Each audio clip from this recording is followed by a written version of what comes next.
Have you ever wondered how India, once one of the world's wealthiest nations, became so impoverished by the 20th century?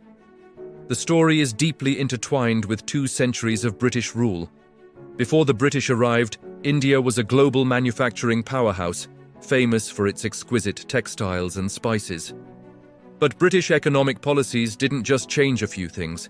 They completely re-engineered the Indian economy to serve the interests of the British Empire. This transformation turned a prosperous land into a colonial economy, designed to supply raw materials and consume finished goods from Britain. Let's peel back the layers of this complex history to understand how these policies systematically reshaped an entire subcontinent. One of the first and most impactful changes the British made was to the land revenue systems. In Bengal, they introduced something called the permanent settlement. This created a new class of landlords, the Zamindars, who were given hereditary rights to the land. Their job? Collect revenue for the British. The tax amount was fixed permanently, which sounds good in theory, but it had a devastating effect. To maximize their profits and ensure they could pay the British, many zamindars demanded exorbitant rents from the peasant farmers. This system often led to the extreme exploitation of the very people who worked the land, trapping them in a cycle of poverty and debt. Then, in southern India, the British tried a different approach, the Ryotwari System. Here, they decided to collect taxes directly from the individual cultivators, or ryots. The government would survey the land and fix the revenue for a specific period, usually about 20 to 30 years. The problem was, the tax rates were incredibly high, often half of the net produce. Farmers had to pay this tax in cash, regardless of whether they had a good harvest or a bad one. A single failed monsoon could be catastrophic. To pay their taxes, many farmers were forced to borrow money from moneylenders at sky-high interest rates, leading to widespread indebtedness and the loss of their land. Moving to northern India, yet another system was implemented, the Mahalwari System. Here, the unit of assessment wasn't an individual farmer, but an entire village or a group of villages, known as a mahal. The British would calculate the total revenue demand for the whole mahal, and the village headman or the community itself was responsible for collecting the taxes and paying them to the government. While it seemed more community-focused, the revenue demands were again very high and rigidly enforced. If the community failed to pay, the British could seize the entire village's land. So, across India, whether it was through a landlord, directly, or as a community, the result was the same: a relentless and crushing tax burden on the Indian peasantry. This brings us to one of the most tragic consequences of British rule: deindustrialization. For centuries, India was the world's leading producer of high-quality textiles. Indian cottons and silks were sought after globally. But when the Industrial Revolution took off in Britain, India's role was forcibly changed. The British government imposed heavy tariffs on Indian textiles entering Britain, making them too expensive to compete. At the same time, machine-made textiles from British factories flooded the Indian market, often with little to no import duties. Indian weavers and artisans simply couldn't compete with the cheap, mass-produced goods. Millions lost their livelihoods as ancient, thriving industries collapsed, pushing more and more people back onto the already overburdened agricultural land. India went from being a net exporter of finished goods to a net importer.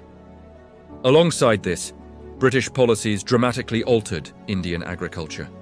The focus shifted from growing food for local consumption to producing cash crops for British industries.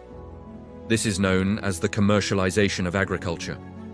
Farmers were often forced, or heavily incentivized, to cultivate crops like indigo for dye, cotton for textile mills in Manchester, and opium for trade with China. While these crops might fetch cash, it came at a huge cost.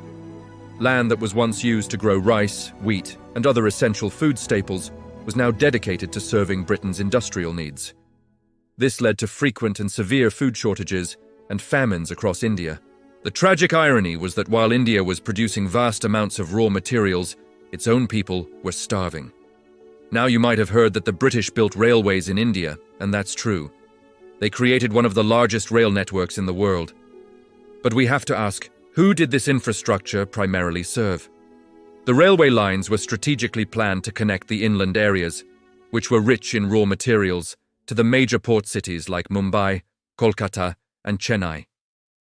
Their main purpose was to transport raw cotton, jute, and grains to the ports so they could be shipped to Britain quickly and efficiently. On the return journey, these same trains would carry British-manufactured goods from the ports into the Indian interior. The railways were an instrument of colonial exploitation, designed to drain resources out of India and pump British products in. They weren't built with the primary goal of improving the lives or connectivity of the Indian people. This entire economic structure can be summed up by a concept known as the drain of wealth. This theory, most famously articulated by Indian leaders like Dadabhai Naoroji, explains how India's wealth was systematically siphoned off to Britain. How did this happen?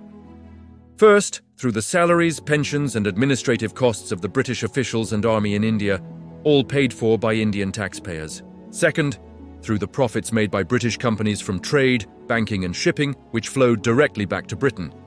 And third, through the home charges, which were payments India had to make to the British government in London for the costs of the India Office and for servicing debts.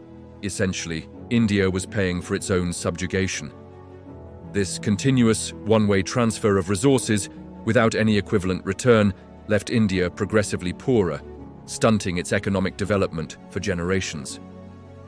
So, when we look back, the picture is clear. The British economic policies were not designed to develop India, but to make it a subordinate partner in the British Empire. The land revenue systems impoverished the peasantry. Deindustrialization destroyed traditional livelihoods. The commercialization of agriculture created food insecurity, and the infrastructure, while seemingly modern, was built to facilitate economic extraction. The long-term impact was catastrophic. It led to widespread, deep-seated poverty and transformed a once thriving economy into one of the poorest in the world by the time of independence in 1947. This economic exploitation became a powerful rallying cry for India's freedom fighters, fueling the struggle for independence and the dream of reclaiming control over their own destiny. Thank you so much for watching. If you found this exploration of India's economic history under British rule insightful, please give this video a thumbs up and subscribe to the channel for more deep dives into history. Let me know your thoughts in the comments below. See you next time.